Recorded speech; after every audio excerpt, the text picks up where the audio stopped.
The realization that we might be more than just flesh, bones and blood could yet prove to be the revelation of our time. Grasping the idea that we may exist in multiple dimensions at any one time might then also lead us to consider that we are part of a universal web of interconnectivity that extends beyond our physical and earthly existence to higher spiritual planes of love and light. The cosmic template illustrates the relationship between our higher self that exists in the plane of spirit and our earthly lives as human beings incarnate in a physical body. In many respects, it represents a template for all aspects of evolving consciousness, human or otherwise. The top head part of the diagram, which you can see as the pink coloured circle, depicts the monad or higher self aspect of the soul.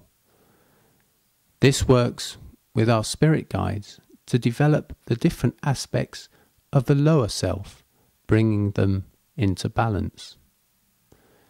The higher self is represented by the colour pink. The main aspects of the self are shown as the physical, green, the mental or thinking, blue, and the astral or intuitive, purple. We might then think of ourselves as a column extending into a higher dimension, with the higher self at the top and the physical body at the base. Throughout our existence in physical form, we retain a lifetime connection with our higher self through what is known as our etheric or subtle energy body. This part of our makeup is depicted by the golden yellowy colour that runs right from the higher self, which in fact contains all the different aspects, through to the green cross at the base of the picture, representing the physical. The etheric body might then thought as being of a structure of vital forces that holds everything together. When death comes, the etheric energy returns to the spiritual planes, while the physical body collapses and disintegrates. It is the imbalances that exist between the aspects of the self that determine our character and response to experience whilst in physical form. For example, a person might be strong in the mental or logical thought aspect and so good at practical tasks that require structure and detail. Another might lean to the astral or intuitive aspect and less to the practical. The higher self works to collate the mental and astral aspects of the self, working through the physical and bringing them into balance at a soul level, all within the higher total love of the higher self. And this is achieved through successive incarnations into a physical form, a body, allowing us to learn through experience on planet Earth. Our challenge, the evolutionary challenge, is to evolve using our free will into beings of unconditional love. And we currently stand at a point in our evolution when the higher self wants to unite with the human being, transforming the astral body and its emotions, the etheric body, and finally the physical body. A complete transformation.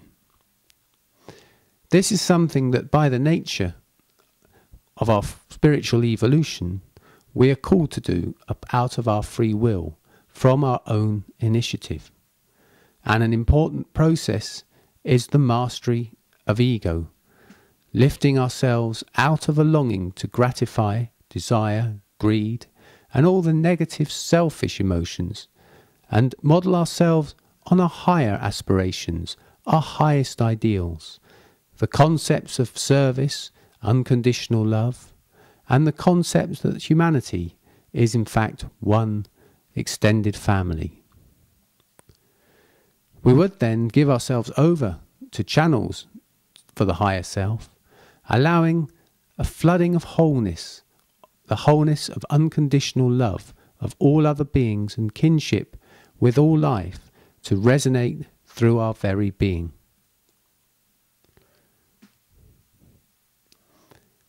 This scenario is without precedent, but together we can lift humanity into a new harmony.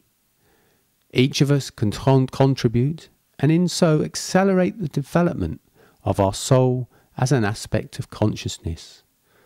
Working in partnership with the spiritual worlds, we can fulfill a stage in human evolution, timed to happen at the threshold of entry into the Aquarian age.